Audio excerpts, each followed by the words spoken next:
Social media వచ్చిన తర్వాత different ఐడియాలజీను ఒక్కొక్కరిలో ఒక్కొక్క వినూత్నమైనటువంటి ఒక ప్రతిభ అది ఎప్పుడు బయటకు వస్తూనే ఉంది.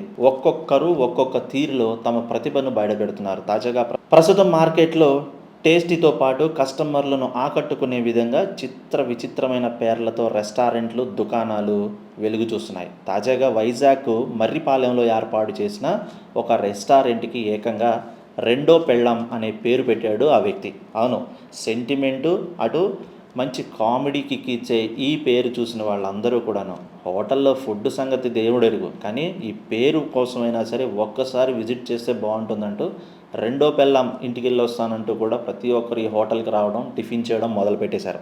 ఇలా వినూత్నంగా ఆలోచిస్తే ఏ వ్యాపారమైనా సరే జామ్ అంటూ నడవాల్సిందే.